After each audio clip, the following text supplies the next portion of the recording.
मैं पिछले 4 सालों के अंदर एक भी दिन कभी ये महसूस नहीं कर पाया। अगर आप विधायक हैं तो आपको इसलिए विधायक होना चाहिए कि आप सड़कों का निर्माण करवा सकें। अगर आप विधायक हैं तो आपको इस बात के लिए विधायक होना चाहिए कि क्षेत्र में शिक्षा की व्यवस्था अच्छी हो। अगर आप विधायक हैं तो आपको चिंतित होना चाहिए कि आपके अस्पतालों की व्यवस्था अच्छी होनी चाहिए। विधायक आप इसलिए नहीं है कि आप कोई तमगा पहन करके घूमे कि मैं विधायक हूँ। जनता के लिए आप इतना ज्यादा डेडिकेटेड हैं कि अपनी ही सरकार पर सवाल उठा देते हैं। अगर स्मार्ट मीटर कहीं गलत कर रहा है, स्मार्ट मीटर से कुछ लोगों के जीवन प्रभावित हो रहे हैं, तो ये आवाज उठानी चाहिए। देखो, मैंने महिलाओं को फिर उसी औकात पे ला दिया जहाँ से वो चली थी। जस्टिस बात का है। तो योगेश जी को गुस्सा आता है? नहीं, क्यों नहीं गुस्सा? तो एक तो मानव प्रवृत्ति है। महाराज जी की वर्किंग मैंने देखी, मेरे को अंगद का पैर, जो निर्णय ले लिया वो ले लिया। तो जो बीजेपी के काम है उसको आप 10 में कितने अंक देना चाहेंगे? मैं सरकार को कितने नंबर दूं आप? नमस्कार, आप देख रहे हैं पॉडकास्ट विद श्रुति। शायद आप जानते होंगे कि कुछ नेता ऐसे होते हैं जो जायदाद से बनते हैं और कुछ नेता ऐसे होते हैं जो जमीन से बनते हैं। आज एक ऐसे ही नेता से आपको मिलवाएंगे जो जमीन से जुड़े नेता हैं, जो किसानी भी करते हैं, खेतों में भी जाते हैं, जनता से वार्तालाप भी करते हैं, उनकी समस्याओं को भी सुनते हैं और अगर कहीं कुछ गलत होता है तो अपनी ही पार्टी के खिलाफ आवाज भी उठाते हैं, क्योंकि उसके पीछे छुपा होता है जनहित का मुद्दा। जी, आज हम बात कर रहे हैं बख्शी के तालाब के विधायक योगेश शुक्ला जी से और आज हमारे पॉडकास्ट में योगेश जी हमारे साथ हैं हमारे सवालों के जवाब देने के लिए। योगेश जी, बहुत बहुत धन्यवाद आपका द हो अल्लाह में जुड़ने के लिए। योगेश जी, जैसा मैंने अभी अपने इंट्रोडक्शन में भी ये बात बोली है कि नेता कुछ ऐसे होते हैं जो जायदाद से बनते हैं। जायदाद से मेरा मतलब ये होता है कि नेपोटिज्म, जैसे परिवारवाद, कांग्रेस की बात करें और अलग अलग पार्टियों की, लेकिन आप ऐसे नेता है जिसका परिवार में राजनीति से दूर दूर तक नाता नहीं है। थोड़ा बताइए अपने बारे में। कोई पारिवारिक पृष्ठभूमि हमारी राजनीति कभी नहीं रही, लेकिन समाज में कुछ करने की एक इच्छा थी। वही इच्छा मुझे राजनीति तक लाई। और इसके बाद कभी कभी एक संयोग बनता है कि आपको ऐसे लोग मिलते जाते हैं जिनसे आप प्रेरणा लेते हैं, जिनके विचारों से आप प्रभावित होते हैं। बिल्कुल। वो प्रभाव आपके जीवन में अगर आ गया तो जिस दिशा में जिससे आप प्रभावित हैं, जिस दिशा में वो जा रहा है, आप उसी दिशा में बढ़ने का प्रयास करते हैं। तो मेरे साथ भी यही हुआ कि मैं बचपन से ही थोड़ा सा सामाजिक क्षेत्र में काम करने वाला व्यक्ति था। तो बहुत छोटी सी उम्र में मैं गांव का प्रधान हो गया और उसका बड़ा मुझे मुकदमा भी लड़ना पड़ा। 5 साल की कम उम्र में कैसे प्रधान हो गए, क्या अच्छा है? हाँ, लेकिन इसके बाद हुआ ये कि फिर राजनीतिक जिज्ञासा भी बलवती हुई और मैं राजनीति में रुचि लेने लगा। लेकिन इन सब चीज़ों के बाद मुझे रक्षा मंत्री जी से मिलने का अवसर मिला। राजनाथ जी हमारे वहाँ मेरे भाई एक पत्रकार थे उनके, और आपको याद होगा नकल अध्यादेश के चलते एक पूरे यूपी के वातावरण में, देश के अंदर एक माहौल, एक रेवोल्यूशन आ गया था बहुत बड़ा। हाँ। लोग आलोचना करते थे, कोई कह रहा था मैं नकल करवा के तुमको पास करवा दूंगा, लेकिन नकल नहीं करने दी। मैं इस बात से प्रभावित था। तो ये चीज आपको प्रभावित मुझे दूसरों को ये आक्रोश था लोगों के अंदर जब वो माओना से चुनाव लड़े 93 हाँ। कि इनको हरा दो, इन्होंने नकल नहीं करने दी। और राजनीतिक नेता बड़े बड़े थे, समाजवादी पार्टी के जो मुखिया थे वो कि नहीं, हम आपको नकल करने देंगे। लेकिन हम उन लोगों में थे जो इस बात से मैं और मेरा परिवार सब लोग प्रभावित थे कि नकल पे रोक लगाई। आपको याद होगा कि 14% के आसपास रिजल्ट आया। हाँ। उस बार बहुत लोग फेल भी हुए थे। जो उस समय पास हुए थे, तो ये चर्चा थी 92 की बात है। कि मैं 92 में पास हुआ हूँ हाई स्कूल या इंटर, जब राजनाथ सिंह जी मुझे याद है कि मैंने इंटर की परीक्षा दी थी उस समय। शिक्षा मंत्री थे। हाँ। तो ये सबसे बड़ी महत्वपूर्ण बात थी। और मुझे लगता है कि हम लोग उसी से प्रभावित होकर के थोड़ा सा उनके नजदीक आए, तो उनकी इस तरीके की इमेज है, इस तरीके की वर्किंग है कि बस उन्हीं का होकर रह गया। राजनाथ जी की जो कार्यशैली, उससे आप प्रभावित रहे? वो तो उनके साथ प्रभावित था ही। और जिस राजनीतिक पार्टी में थे वो, उस पार्टी की विचारधारा मेरे नजदीक थी। मुझे लगता था कि अगर राजनीतिक विचारधारा के आधार पे अगर राजनीति करनी है सत्ता के लिए लोग तो कहीं चले जाते हैं, राजनीतिक पार्टी बदल लेते हैं और केवल विधायक और एमपी बनने के लिए राजनीति करते हैं। लेकिन कभी मैंने विधायक और एमपी बनने के लिए राजनीति नहीं की, मैंने विचारों की राजनीति की और विचारों के तहत मैं अपने को भारतीय जनता पार्टी के नजदीक पाता हूँ, इसीलिए मैं भारतीय जनता पार्टी में हूँ। तो क्या मानते हैं आपके हिसाब से राजनीति में पहचान क्या होती है? अगर राजनीति की पहचान विकास या सिर्फ पार्टी लाइन, राजनीति की असली पहचान क्या होगी? अगर वैचारिक रूप से आप विचार के हिसाब से आप चल रहे हैं, वैचारिक रूप से किसी पार्टी को हमने ज्वाइन कर रखा है, तो कोई भी राजनीतिक पार्टी वैचारिक रूप से विकास का विरोध नहीं कर सकती। आप उसका उदाहरण आपको देखना है तो जो भारतीय जनता पार्टी के संस्थापक थे पंडित दीनदयाल जी उपाध्याय, जी, उन्होंने ही एक विजन दिया था कि अंत्योदय अंतिम आदमी को ऊपर उठाने की, समाज के अंतिम व्यक्ति तक सुविधाओं का लाभ, उसको लाभ पहुंचाना और अंतिम व्यक्ति को ऊंचाई पे पहुंचाना कि जिससे कि उसको समाज के सभी लाभ मिल सके और उसको भी समाज में वो दर्जा प्राप्त हो जो बड़े लोगों को प्राप्त है। तो मुझे लगता है कि वैचारिक और विकास, इसमें आप अंतर नहीं कर सकते। अगर विचार है तो वो विकास का ही विचार हो सकता है, कोई दूसरा विचार नहीं हो सकता। तो क्या योगेश जी जो बीजेपी की विचारधारा है, उसी विचारधारा पर, उसी लाइन पर काम कर रहे हैं अपने समाज के लिए, अपने क्षेत्र की जनता के लिए, अपनी बीकेटी की जनता के लिए? मुझे लगता है कि प्रयास मेरा यही रहता है, 24 घंटे में एक ही प्रयास करता हूँ कि मैं जितना भी डेवलपमेंट का काम करवा सकूँ। क्षेत्र बड़ा है, कभी कभी लोगों को सुविधाएं भी होती हैं और लोगों को लगता है, लोगों की नाराजगी भी मैं बर्दाश्त करता हूँ। लेकिन एक बात बिल्कुल तय है कि मैं पूरी तरीके से डेवलपमेंट के प्रति समर्पित हूं। आज बख्शी तालाब विकास के मामले में, डेवलपमेंट के मामले में, सड़कों में हमारी, आप देखिए कि हम कुछ विभागों की बात नहीं कर रहे हैं जो जिनसे बहुत संघर्ष करने के बाद भी अब मुझे सफलता मिली है। बाकी सड़कें हमारी पूरी तरीके से मजबूत हैं और जो रह गई हैं वो भी इस बार मई जून तक हमारी बन जाएंगी। इसके अतिरिक्त माँ चंद्रिका देवी के निर्माण के संबंध में मैंने करीब 10 करोड़ रुपए वहाँ पे दिलाए थे।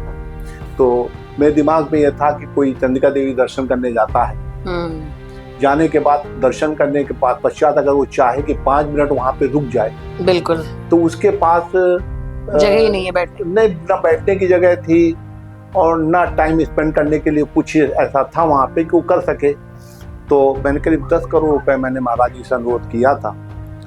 तो बड़े परिवर्तन ये आए कि बख्शी तालाब से लेकर माँ चंद्रिका देवी के दरबार तक स्ट्रीट लाइट 11 किलोमीटर मेरे द्वारा लगवाई गई और माँ चंद्रिका देवी का एक छोटा सा कॉरिडोर बना है जिसमें कि अब धूप, बरसात हो, धूप हो, सर्दी हो, तो उसके नीचे खड़े होकर के लोग दर्शन करने के लिए जा सकते हैं।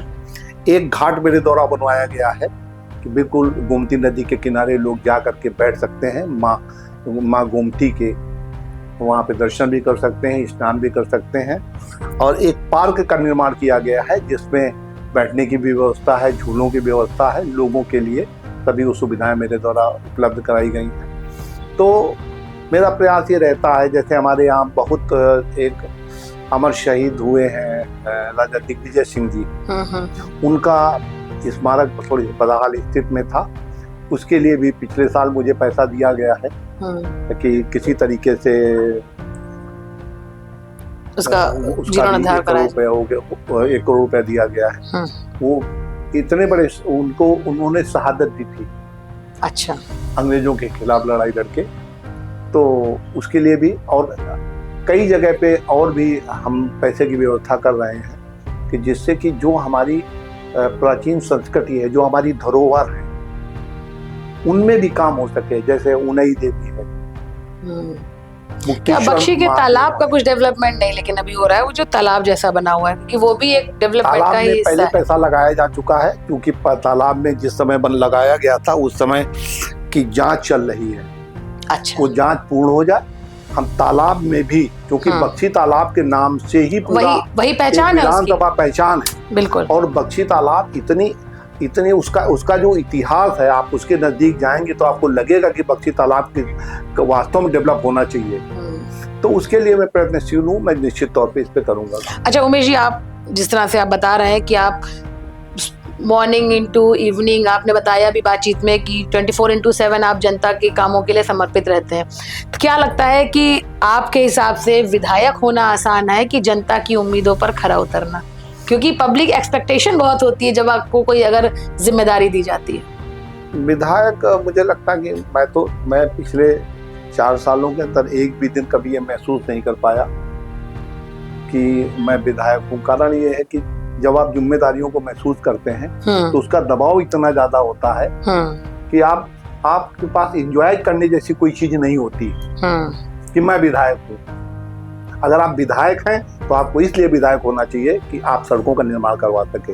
अगर आप विधायक हैं तो आपको इस बात के लिए विधायक होना चाहिए कि क्षेत्र में शिक्षा की व्यवस्था अच्छी हो। अगर आप विधायक हैं तो आपको चिंतित होना चाहिए कि आपके अस्पतालों की व्यवस्था अच्छी होनी चाहिए।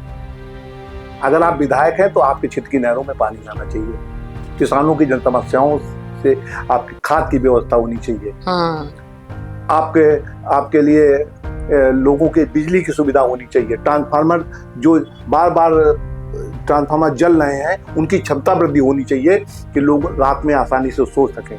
विधायक आप इसलिए नहीं है कि आप कोई तमगा पहन करके घूमे कि मैं विधायक हूँ, और मैं तमगा पहन के घूमने वाले लोगों में नहीं। अच्छा योगेश जी, जनता के लिए की तो आप बात सुनते हैं और जनता के लिए आप इतना ज्यादा डेडिकेटेड हैं कि अपनी ही सरकार पर सवाल उठा देते हैं। आपने 2025 में एक प्रदर्शन किया पुलिस की कार्यशैली को लेकर, आप अपने क्षेत्र में किसी बात से नाराज थे पुलिस की कार्यशैली को लेकर।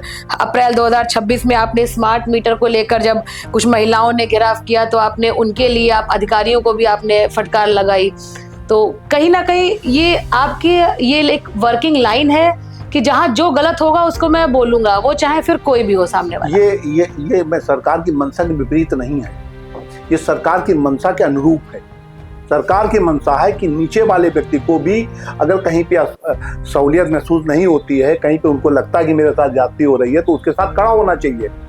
अगर स्मार्ट मीटर कहीं गलत कर रहा है, स्मार्ट मीटर से कुछ लोगों के जीवन प्रभावित हो रहे हैं, तो ये आवाज उठानी चाहिए। ये सरकार की मंशा है। और आपने थाने की बात कही, थाने के अगर कुछ कर्मचारी सरकार की मंशा के विपरीत काम करेंगे, गरीब का मोबाइल बरामद होने के बाद कहेंगे कि हम बरामद हो गया, 2000 रुपए दे करके ले जाओ, किसी जिम्मेदार व्यक्ति की गाड़ी के कागज होने के बावजूद गाड़ी सीज कर देंगे। पर विधायक जी को जरूरत क्या पड़ी कि प्रदर्शन करने की? आप तो सत्ता में थे, आपकी सरकार थी। बात प्रदर्शन की नहीं है, बात यह है कि अगर किसी के साथ ज्यादती हुई है तो उसको भी इस बात का एहसास होना चाहिए कि नहीं, सरकार उसके साथ खड़ी है, मजबूती से खड़ी है। और सरकार, मैं योगेश शुक्ला खड़े हैं, कभी इस बात के लिए मैं कहीं पे नहीं गया। सरकार की सोच क्या है, सरकार की मंशा क्या है, उसके विपरीत आपने काम किया, इसलिए मैं वहां पे गया और मैंने ये बात बताने का प्रयास किया कि आप जो काम कर रहे हो सरकार की मंशा के विपरीत है, इसलिए सुधरने का काम करो, नहीं तो परिणाम अच्छे नहीं होंगे। तो जो बीजेपी के काम है उसको आप 10 में कितने अंक देना चाहेंगे, जो आपकी सरकार इस समय उत्तर प्रदेश में और केंद्र की, दोनों की अगर हम बात करें? आप अगर मैं सरकार की उपलब्धियों पे आ जाऊंगा तो मुझे लगता है कि ये पॉडकास्ट बहुत छोटा पड़ जाएगा, इसलिए मैं केवल एक बात कहूंगा कि 10 में से, क्योंकि आपने मुझे 10 में से अंक देने के लिए कहे हैं और 10 से ज्यादा मैं दे नहीं सकता। नहीं, आप दे सकते हैं। अब आपको लग रहा है कि प्लस कुछ एक्स्ट्रा किया है तो आप एक्स्ट्रा हाई है। आप बताइए कि जिस कई बार राइटिंग के एक्स्ट्रा नंबर मिल जाते हैं ना एग्जाम में। जिस प्रदेश का इस तरीके का मुखिया हो कि रात 12 बजे 11 बजे मैं शादियों से लौटता हूँ और रात 12 बजे अंधेरे में एक स्कूटी चलाती हुई लड़की अगर मुझे मिलती है तो मैं सरकार को कितने नंबर दूं, आप बताएं। ये वही उत्तर प्रदेश है जहां लड़कियों को छोड़ दीजिए, लड़कों से कहा जाता है कि 6 बजे के बाद आप बाहर न निकले। वहां कोई लड़की का मुझे, मैं तो गाड़ी धीमी करवा देता हूँ कि मैं कुछ देर उसको देखना चाहता हूँ कि आखिर ये एक व्यक्ति महाराज जी की देन है कि वो लड़की 12 बजे तक, रात में निसंकोच बिना भय के स्कूटी चलाती हुई अपने घर जा रही। कल्याण सिंह जी ने क्या कहा था जब वो मुख्यमंत्री बने थे, उन्होंने कहा लाइन ऑर्डर के लिए मेरे पास, मैं इतना बड़ा जानकार नहीं हूँ, लेकिन मैं तो बुनियादी बात उन्होंने कही थी कि मैं कानून व्यवस्था, अधिकारियों ने कहा आप कैसे समझेंगे कि कानून व्यवस्था अच्छी हो गई। उन्होंने कहा केवल एक तरीका है कि जब रात का आखिरी शो जो 12 बजे छूटता है, वो शो छूटने के बाद महिला लदी हुई, जेवर से लदी हुई महिला सुरक्षित अपने घर पहुंच जाए, मैं समझूंगा कानून व्यवस्था ठीक है। और रात का किसान रात में 8 बजे, 9 बजे, 10 बजे घर में खाना खा करके अपने खेत में जाकर के सो जाए और सुरक्षित वापस आ जाए, मैं समझूंगा कानून व्यवस्था ठीक है। ये कानून व्यवस्था है और ये महाराज जी ने उस कानून व्यवस्था को और आगे बढ़ाने का काम किया है। तो मैं कितने नंबर उनको दूं, आप बताइए। भारत की सरकार ने महिलाओं के लिए जो आरक्षण नारी शक्ति बंधन अधिनियम आया, अध्यादेश, वो जो ये सदन में पेश हुआ, उस सदन के अंदर जिस तरीके से महिलाओं को अपमानित करने का प्रयास किया गया, अपमानित करना ही है। अखिलेश यादव ने भी कल टिप्पणी की स्मृति ईरानी के ऊपर सदन में। इसके अतिरिक्त क्या कर सकते हैं? जो अपने शासनकाल में जिन लोगों ने महिलाओं को सुरक्षा न दे पाया हो, वो केवल टिप्पणी ही कर सकता है, इसके अतिरिक्त कुछ नहीं कर सकता। अच्छा, लेकिन अखिलेश यादव तो यही कह रहे हैं कि आपकी मंशा गलत थी, आप महिलाओं को सामने खड़ के उनको शील्ड बनाकर पीछे परसीमन और बाकी बिल को पास करवाना चाहते थे। तो महिला आरक्षण बिल के वो खिलाफ नहीं थे, उसकी आड़ में जो दूसरे बिल पास हो रहे थे वो उसके खिलाफ थे। आज प्रियंका गांधी ने भी प्रेस कॉन्फ्रेंस करके ये बताया, अखिलेश यादव भी यही बात बोल रहे हैं। तो बीजेपी इसको कैसे जस्टिफाई करेगी इस बात को? देश जस्टिफाई कर रहा है। ये देश की जितनी महिलाएं वो जस्टिफाई कर रही हैं कि मोदी की नीयत हमेशा ठीक रही है। मोदी जी ने 2014 आने के बाद जितने भी काम किए हैं वो महिलाओं के ही पक्ष में किए और इसीलिए महिलाएं उनका समर्थन करती। आज गांव जाइए, आप चलिए मेरे साथ, मैं आपको दिखाता हूँ। एक छोटा सा शौचालय बना होगा, उसमें भी किसी महिला का ही नाम दर्ज होगा। जो आप महिलाओं को आवास दिए गए उसमें किसी महिला का ही नाम दर्ज होगा। जो गैस सिलेंडर जिस सोच के साथ दिए गए हैं वो महिलाओं को कोई कष्ट ना हो इसलिए दिए गए। जब मैं गांव में जाता था तो गांव की महिलाएं केवल एक मांग करती थी कि आप मैं सामाजिक कार्यकर्ता के तौर पे जाता था, राजनीतिक पार्टी के कार्यकर्ता के तौर पे जाता था कि आप कुछ ना करें, मुझे एक हैंडपंप दिला दीजिए।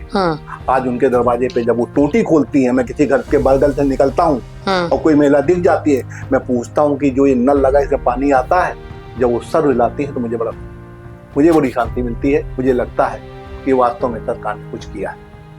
अच्छा, लेकिन विपक्ष तो कहता है कि बीजेपी मुद्दों से ही भटकती रहती है। मुद्दों से, गरीबों को पानी देना ये मुद्दों से भटकना है, उसको गैस सिलेंडर देना मुद्दों से भटकना है।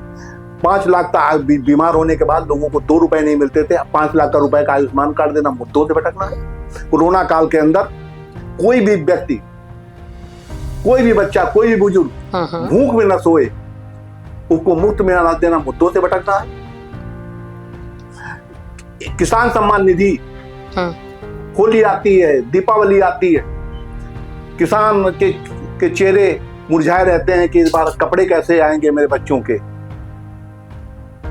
कैसे गुजिया बनेगी, कैसे दीपावली में दिए जलेंगे।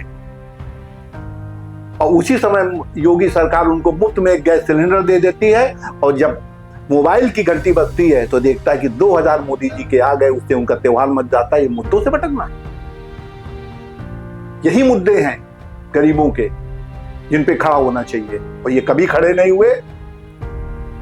आज उत्तर प्रदेश के अंदर, पूरे देश के अंदर एक किसान आप बता दिए जिसके खेत पे लाल झंडी लगी हो। ये वो योजनाएं कांग्रेस के लोग लाते थे जिससे किसान आत्महत्या करता था, फांसी लगाता था, सपरिवार। लेकिन मोदी के 2014 में आने के बाद अगर किसी के खेत में एक भी लाल झंडी आपने देखी हो तो आप मुझे ढूंढ करके बता दीजिए। तो अच्छा, ये बताइए कि जैसे विपक्ष कह रहा है कि बीजेपी इस बार कुछ कमाल नहीं कर पाएगी 2027 में, तो क्या मान रहे हैं अब तक जो बीजेपी का वर्किंग स्टाइल रहा है तो वो पार्टी या सरकार मजबूत रही या विपक्ष कमजोर रहा इसमें? विपक्ष तो मुझे लगता है कि जब सत्ता में जो आया विकल्पों के अभाव में आया। बिल्कुल बिल्कुल, यही बात मैं जानना चाह रही थी। विकल्पों के अभाव में आया, लेकिन आज इतना बड़ा विकल्प देश के सामने खड़ा है जो जिसके पास 47 तक की योजनाएं हैं कि हम आपको किस दिशा में ले जाएंगे, आपका भविष्य क्या होने वाला है, आपके जीवन के, आपके बच्चों की को किस ऊंचाइयों पे हम ले जाना चाहते हैं, उनको कैसी शिक्षा देना चाहते हैं, उनको कैसे नौकरी देना चाहते हैं, महिलाओं को क्या आपको किस तरीके से हम लखपति दीदी बनाना चाहते हैं, आपके जीवन में कैसे हम परिवर्तन लाना चाहते हैं। तो जिसका विजन हो वहां किसी दूसरे विकल्प में घुसने की संभावना नहीं। तो क्या आपकी जैसे बातों से तो यही लग रहा है कि आने वाले समय में भी चुनाव सिर्फ मोदी और योगी फैक्टर पे ही जीता जाएगा? आप एक बात बताइए कि आज मैं भी कहीं टीवी पे वो मोबाइल पे देख रहा था, एक नहीं दसियों बार मैंने देखा, और कम से कम सैकड़ों महिलाओं का मैंने वहाँ पे बंगाल की महिलाओं का मैंने इंटरव्यू या जो लोग पूछ रहे थे, वो लगातार एक ही बात कहती कि यहाँ पे बीजेपी सरकार आए लेकिन योगी ऐसा मुख्यमंत्री हो। हाँ, योगी जी की पॉपुलैरिटी ज्यादा हो रही है, मान रहे हैं ना? तो योगी जी इसका वो पॉपुलैरिटी इसलिए नहीं है कि वो पॉपुलैरिटी इसलिए है कि जब उनके मुंह से ये बात निकलती है कि किसी भी महिला के साथ जरा सी छेड़छाड़ हुई तो अगले चौराहे में यमराज आपका इंतजार कर रहा होगा, ये बात प्रभावित करती है। अच्छा, थोड़ा सा ही बताइए योगी जी, जैसे जब योगी जी के भाषण को आप सुनते हैं ना, जो उनके कुछ डायलॉग होते हैं, मिट्टी में मिला दूंगा, खत्म कर दूंगा, नस्तो नाबूद कर दूंगा, तो विपक्ष ये कहता है कि थोड़ा उसमें जो भाषा शैली होती है वो गुंडों वाली होती है, कि जिस तरह से वो बोलते हैं। मुझे लगता है कि बहुत मीठा बोलने वाले जो कहते हैं कि ये बड़ी थोड़ा सा इस तरीके की भाषा होती है, उनके बोलने के अंदाज में ये स्थितियां आ गई कि प्रदेश में गुंडों का शासन हो गया। डीजीपी कार्यालय के बगल में प्रदेश का एक बड़ा माफिया अपना घर बनवाता है और घर बना करके डीजीपी को चुनौती देता है, उत्तर प्रदेश सरकार को चुनौती देता है। वो भाषा अच्छी थी कि वो भाषा अच्छी है जब मुख्यमंत्री कहते हैं कि इस घर को बुलडोज कर दो, और बुलडोज करने के बाद 72 लोगों को, मैं भी उस कार्यक्रम में शामिल था, तो 72 लोगों को आवाज वितरित कर दिए जाए जो गरीब हैं, जिनके पास अपना आवाज नहीं है। भाषा कौन सी अच्छी आप खुद तय कर दें। नहीं तो ये मानते हैं ना कि बीमारी को, मर्ज को खत्म करने के लिए दवाई कड़वी जरूरी होती है। नहीं, अगर जो जिस भाषा में समझे, हाँ। क्या किया जाता, हम लोग जा करके उस कोठी के सामने हाथ जोड़ के बैठते कि हे कोठी जी आप हट जाइए यहाँ से, मैं आपको, तो आप समझिए, मोदी योगी जी ने अगर आवाज देने में कहीं पे ये सोचा हो कि किसको दिया जाए, किस संप्रदाय को दिया जाए, किस वर्ग को दिया जाए, किस जात को दिया जाए, आप बताएं। जब गैस सिलेंडर वितरित हुए तब उन्होंने सबको वितरित किए। आयुष्मान कार्ड एक एक परिवार को बांटे गए। किसान सम्मान निधि सबको दी जा रही है। गांव में पानी की व्यवस्था, हर व्यक्ति को पानी की व्यवस्था, चाहे वो किसी भी जाति का हो, किसी वर्ग का हो। और यहाँ तक कि जिनके आयुष्मान कार्ड नहीं बने हैं, उन्होंने जब आयुष्मान, वो मेरे पास आए कि मेरे पास आयुष्मान कार्ड नहीं, हम इलाज कैसे कराएं, तो आप विश्वास नहीं करेंगी कि मुख्यमंत्री राहत कोष से अपने क्षेत्र के लोगों को मैंने अब तक 12 करोड़ रुपए दिलाए। 12 करोड़ रुपए। और उसमें आप जरा सूची में आपको दे दूंगा, आप देख लीजिए कि उसमें किस वर्ग के लोग हैं, कौन से लोग, कोई भेदभाव नहीं। अच्छा, योगी जी को कह रहे हैं कि बुलडोजर बाबा, अब महाराज जी का नाम योगी आदित्यनाथ से बदल के बुलडोजर बाबा हो गया है, तो बुलडोजर सही दिशा में जा रहा है? बुलडोजर किसी गरीब के यहाँ तो चला नहीं। बुलडोजर तो उन लोगों के यहाँ चलता है जिन्होंने एक गरीब की जमीन को हड़प करके अपनी कोठियां खड़ी की। किसी अगर गरीब के यहाँ अगर चला वो बुलडोजर, तो आप बताएं कि हाँ इस गरीब को घर गिरा दिया गया। अब ये जरूर है कि इन्हीं चीजों का विरोध कभी कभी सरकारी स्तर पे कुछ कर्मचारी अगर कुछ जरा सा गड़बड़ करते हैं तो मैं उस चीज का विरोध करता हूँ। मैं जानता हूँ कि सरकार की नीतियां क्या है, सरकार किस दिशा में जाना चाहती है। आप अगर उन नीतियों को नहीं समझ रहे हैं और आप सोच रहे हैं कि आप वर्दी में हैं, आप किसी पद पे हैं, बिल्कुल, मुझे लगता है ये समझाना मेरा काम है कि नहीं, आप अपने रास्ते से गलत जा रहे हैं, उधर न जाइए। सरकार इस दिशा में चल रही है, आप उसी के लिए आपने कहा मैं सरकार के से थोड़ा सा अलग हट के नहीं है सरकार के साथ। कई बार ऐसा देखने को मिलता है योगेश जी की गवर्नमेंट वर्सेस ब्यूरोक्रेट्स, ये हर सरकार में कई बार कई जगह ऐसा देखने को मिलता है। तो आप ये मानते हैं कि बहुत ज़रूरी है कि इन दोनों में सामंजस्य बना रहे और ब्यूरोक्रेसी भी सरकार के हिसाब से काम करे, सरकार के हिसाब से मतलब जो कि जनता से जुड़े हुए मुद्दे हैं, जनता के हित के मुद्दे हैं। अब मैं लखनऊ की मैं बात करूंगा, जो लखनऊ का जिला प्रशासन है, लखनऊ का जो पुलिस कमिश्नरेट है, जो लखनऊ के पुलिस अधिकारी हैं, मुझे लगता है कि अगर मुझे कोई घटना अगर संज्ञान में आती है और कोई कर्मचारी अधिकारी कोई गड़बड़ करता है तो उस पर एक्शन लेते हैं। लखनऊ का जिला प्रशासन संवेदनशील है, लोगों की समस्याओं से जुड़ता है, लोगों के लिए काम करता है। अच्छा, आपसे भी मेरी बात हो रही थी, आपने बताया कि थोड़ा आध्यात्म में भी आपको रुचि है, तो क्या कुछ मेडिटेशन करते हैं, क्या करते हैं जब बहुत प्रेशर में रहते हैं या मैं ये तो सब मेडिटेशन वगैरह मैं नहीं कर पाता, और आप कल्पना नहीं करेंगे कि मैं कभी मंदिर वगैरह भी नहीं जा पाता मैं ज़्यादा। लेकिन एक चीज़ जानता हूँ कि दुनिया में जो कुछ है सब ऊपर वाले का ही, सब जब तक उसकी कृपा है तब तक आप सब कुछ है। आप ये सोचें कि नहीं आप कुछ हैं, ये गलतफहमी किसी को नहीं पालनी चाहिए, और कम से कम मैं नहीं पालता। मैं ये जानता हूँ कि ईश्वर जो कुछ दे दे उस चीज़ को ईमानदारी से निर्वाह करने का प्रयास करिए, और जब चाहेगा वो ले लेगा। उसमें हमें ना कुछ कष्ट होगा, ना मुझे कोई, अब मेरी कोई ये है चाहत है कि नहीं मैं उस चीज़ के लिए मैं पीछे दौड़ूँ। देखिए, लालसाएं तो हमेशा होती हैं, तो ऐसी कोई लालसा नहीं है कि अभी विधायक हैं, कल मंत्रिमंडल में शामिल हो, परसों लोकसभा तक जाएं? बिल्कुल नहीं, विधायक हूँ, जिम्मेदारी से काम करने का प्रयास करता हूँ, और समय के साथ जाने कितने लोग विधायक हुए, पूर्व हो गए, तो इस सब के साथ चलता रहता है। इसमें ये सोचना कि नहीं मैं सब कुछ हम ही समेट के चलें, हम आगे वाली विधायकी के लिए किसी के सामने रोड़ा बन के खड़े हों। मैं तो चाहता हूँ कि महिलाओं के लिए एक अच्छा सा एक उनकी शक्ति के लिए एक आया था विधेयक, पेश हुआ था, सदन में पास हो जाता, कोई महिला आगे बढ़े। भाई अगर आप चाहते हैं कि समाज के चारों एक चारपाई के लोग कहते हैं कि सबको साथ लेके अगर चलने की आपकी प्रवृत्ति है, तो आप 50% आबादी को अलग कैसे कर सकते हैं, आप बताइए।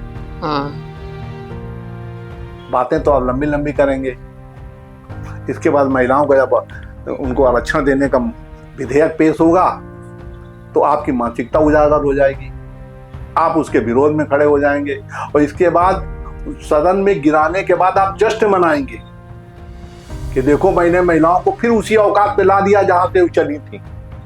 जश्न इस बात का है कि महिलाओं देख लो कि तुम्हारी हैसियत क्या है। शायद मुझे लगता है ये उसी विचारधारा का परिणाम है जो कल सदन के अंदर हुआ, और सब महिलाएं भी जानती हैं, देश जानता है, इन लोगों को देश जवाब देगा। योगेश जी, अब हम अपने इस पॉडकास्ट के उस सेगमेंट में हैं जहां पर हम आपसे कुछ रैपिड फायर क्वेश्चन करेंगे, तो शुरू करें रैपिड फायर अपना। आप पूछ लीजिए, जो मुझे उचित लगेगा मैं जरूर निश्चित तौर पे, लेकिन जवाब देना जरूरी है इसमें। वो अब देखना पड़ेगा कि कैसा प्रश्न है। चलिए शुरू करते हैं। मोदी जी या योगी जी, किसका प्रभाव ज्यादा लगता है आपको? दोनों लोगों का। जवाब एक ही देना है योगेश जी। वो मुझे लगता है कि मेरे दिल में जो है वो मैं निश्चित तौर पे उसमें मैंने आपसे बता दिया। क्या मानते हैं कि जो बीजेपी का नारा था सबका साथ सबका विकास, वो सच में हुआ है? मुझे लगता है कि आप अगर कहीं पे क्षेत्र में भ्रमण करने पे किसी क्षेत्र में जाएं, आप उन क्षेत्रों में जाएं जिस जगह के लिए कहा जाता है कि बीजेपी इनका विरोध करती है, इस संप्रदाय का विरोध करती है, आप जाइए, जब उनके आवासों को देखेंगे, उनके घर में गैस सिलेंडर देखेंगे, उनके घर में आयुष्मान कार्ड देखेंगे, उनके यहाँ बिजली का कनेक्शन देखेंगे, आपको जानकारी हो जाएगी कि सबका साथ सबका विकास सही है कि नहीं सही। बीजेपी की सबसे बड़ी ताकत किसको मानते हैं आप? अब वैचारिक रूप से जो हमारी जो आरएसएस ने 1925 में स्थापना के बाद जो सोच हमको दी थी, जो विचार हमको दिए थे, उस पे चलना ही हमारी सबसे बड़ी ताकत है। पार्टी की सबसे बड़ी कमजोरी? पार्टी की, मुझे नहीं लगता कि पार्टी की, मेरे दिमाग में ऐसा कुछ नहीं है कि पार्टी कहीं पे कोई, कहीं किसी दशा में कहीं पे कमजोर है। हम लोग हमेशा मजबूत हैं, कोई कमजोरी नहीं है। और इसी का परिणाम है कि आज लंबे समय से हम लोग, एक बार जनता चुन लेती है, दोबारा फिर नहीं चुनती, दोबारा तीसरी बार लगातार हम लोग सत्ता में हैं। इसका मतलब है कि हम लोग सही रास्ते पे हैं। अखिलेश यादव या राहुल गांधी, कौन ज्यादा लोकप्रिय नेता लगता है आपको? बहुत सोचना पड़ रहा है आपको। नहीं, सोचने वाली बात है, इसका हम जवाब क्या दे पाएंगे? मेरे पास तो कोई जवाब नहीं है। कारण है कि दोनों लोगों का असली चेहरा मैंने कल सदन के अंदर देखा है, तो दोनों लोगों पे मैं क्या टिप्पणी करूं? अखिलेश यादव को अगर एक शब्द में डिफाइन करना है तो क्या करेंगे? नहीं, मैं किसी उनके खिलाफ कोई शब्द नहीं बोलूंगा। अच्छा, पोस्टर तो बड़े बड़े अखिलेश यादव ने, अभी जो धुरंधर पिक्चर आई है आपने शायद देखा होगा, जो बड़े बड़े पूरे लखनऊ में पोस्टर लगे हैं, उसमें अपने आप को धुरंधर बताया है और योगी जी पर टिप्पणी की है, तो कुछ कहना नहीं चाहेंगे उस पर? नहीं, वो ये उनके वो राजनीतिक पार्टी के मुखिया हैं और उनके कार्यकर्ताओं का ये अधिकार है कि अपने नेता को किस तरीके से पेश करते हैं, हम उस पर टिप्पणी नहीं कर सकते। अच्छा, ये तो चलिए बता दीजिए कि अखिलेश या राहुल गांधी, कौन सबसे ज्यादा मजबूत विपक्ष है? आपको क्या बता दूं, मुझे तो लगता है कि दोनों लोगों का कल आपने चेहरा देख लिया, उसमें मजबूत क्या है? जो 50% आबादी को जमीन में गिराने की बात करता हो, उसकी मजबूती विषय में मैं कुछ नहीं कह सकता। लेकिन उत्तर प्रदेश में तो मुझे नहीं लगता कि राहुल गांधी को नहीं कुछ मजबूती नहीं दिखाई पड़ती। तो यूपी में बुलडोजर एक राजनीति या जरूरी? मुझे लगता है कि गरीबों को जिंदा रखना है, गरीबों के हितों की सुरक्षा करना है, और गरीबों के साथ जो अगर कभी कभी अन्याय लोग करते हैं, उसके प्रतिवाद में तो मुझे लगता है बुलडोजर जरूरी है।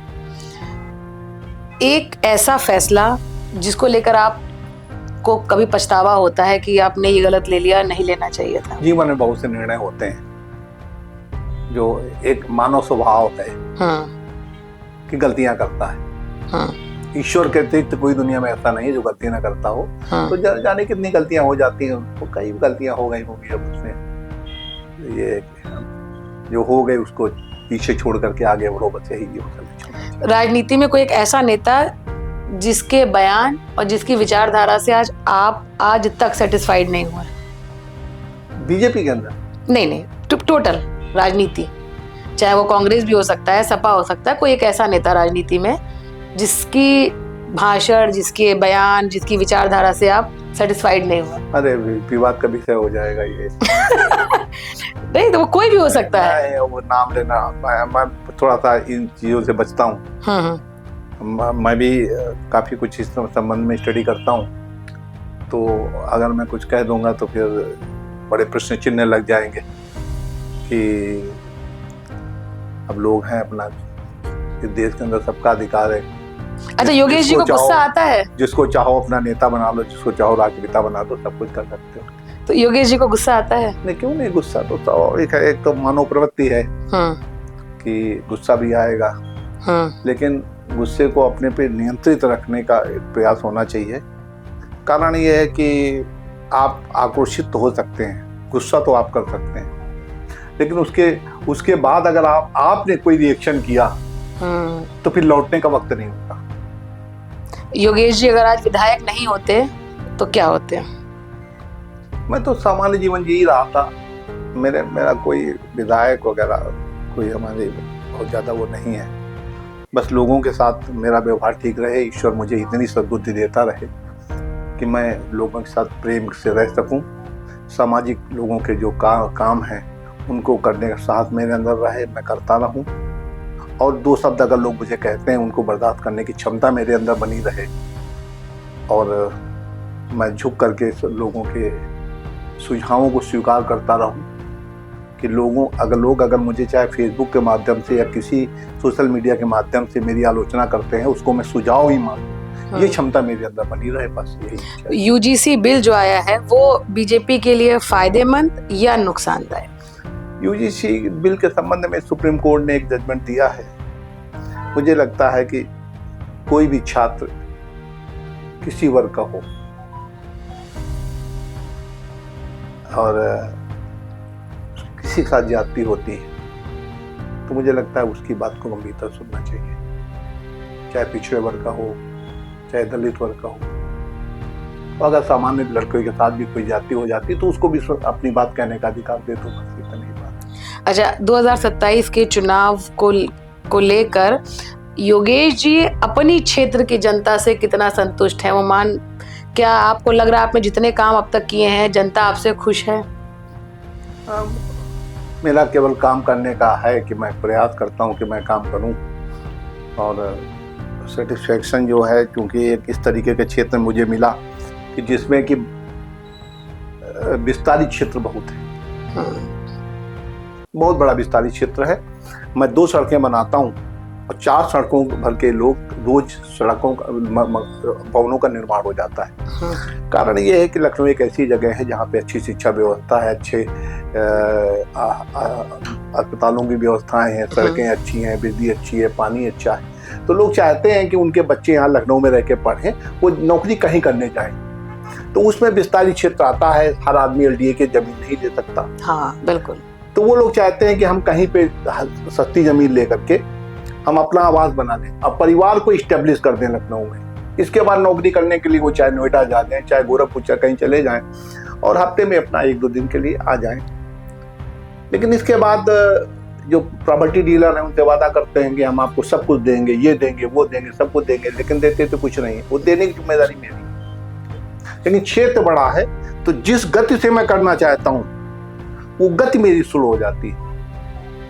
तो योगेश जी, एक बस आखिरी सवाल, इसके बाद अपने पॉडकास्ट को विराम देंगे। क्या माने अगर आने वाले समय में 2027 में या आने वाले समय में भी योगेश शुक्ला जी को कुछ बड़ी जिम्मेदारी दी जाती है तो वो इसी तरह से जनता के लिए अपनी आवाज मुखर करते रहेंगे, चाहे वो प्रदर्शन ही क्यों ना करना पड़े या सरकार के साथ समन्वय बना के जनता के साथ समन्वय? क्या यही रूप ही हमको आगे भी देखने को मिलेगा इससे? और मैं किसी बड़ी जिम्मेदारी की चाहत मेरे अंदर नहीं है, लेकिन लोगों से जुड़ा रहूं, लोगों की समस्याओं का निस्तारण करता रहूं, लोगों के लिए संघर्ष करता रहूं, बस यही मेरी चाहत है। और मुझे लगता है इसमें मुझे काफी हद तक सफलता मिलती है। विधायक होने के नाते मेरी जिम्मेदारी बनती है कि मैं लोगों की जो समस्याएं हैं उनका निस्तारण करूं, बस उतना ही पूरा कर लूं। कोई बड़ी जिम्मेदारी मुझे मिले ये कोई मेरी चाहत नहीं। तो सबसे फेवरेट नेता कौन है आपका? क्योंकि अभी आपने वो नहीं बताया कि पसंद किसको नहीं करते, लेकिन पसंद किसको करते हैं ये तो बता ही सकते हैं। क्योंकि पूरे सामाजिक जीवन के अंदर मैंने रक्षा मंत्री को काम करते देखा है। अब तो महाराज जी से भी मैं बहुत ज्यादा प्रभावित हूँ। भाई आदमी जिसके नजदीक, बिल्कुल बिल्कुल, इसमें कोई दो राय नहीं, उससे प्रभावित। जब आप किसी से मिलते हैं उसके नजदीक जाते हैं। महाराज जी की वर्किंग मैंने देखी, बिल्कुल अंगद का पैर। अच्छा, जो निर्णय ले लिया वो ले लिया। ये बुलडोजर जो बात आप कर रही हैं सब उसी परिणाम है भाई। इसके लिए बड़ी मजबूत मन की स्थिति चाहिए कि नहीं मैं माफिया राज को खत्म करूंगा, तभी सफलता मिलती है। और माननीय रक्षा मंत्री जी के अंदर बड़ी, मैंने आज तक कोई आप व्यक्ति बता दें, मतलब एक भी शब्द किसी के खिलाफ आप उनके मुंह से नहीं सुनेंगे। कोई व्यक्ति यहां से दिल्ली चला गया और उसने कहा मुझे रक्षा मंत्री जी से मिलना है, तो मिलके ही लौटेगा, बिना मिले नहीं लौटेगा। जाएगा, एक गिलास पानी मिलेगा, थोड़ा सा मीठा मिलेगा, उसकी बात सुनेंगे, समस्या का निस्तारण करेंगे। तो इतना शालीन विनम्र नेता कहाँ उपलब्ध है? तो मेरा तो बिल्कुल स्पष्ट है कि अब जीवन में तो मुझे लगता है कि शायद अब क्या मिलेगा, कितना उनका ऐसा नेता मिलना मुश्किल है। हमसे बात करने के लिए बहुत बहुत धन्यवाद। तो योगेश शुक्ला जी, हम उम्मीद है कि हमारे जो सवाल थे उन्होंने उसका बेबाकी से जवाब दिया और उन्होंने अपनी बात जो रखी उससे जहाँ तक मैं समझ पा रही हूँ कि यही है कि पद की लालसा नहीं है, काम की लालसा है। और अगर उनको काम दिया जाएगा पार्टी की तरफ से तो उस काम को पूरा करने के लिए वो अपना 100% देंगे। आप देख रहे थे पॉडकास्ट विद श्रुति।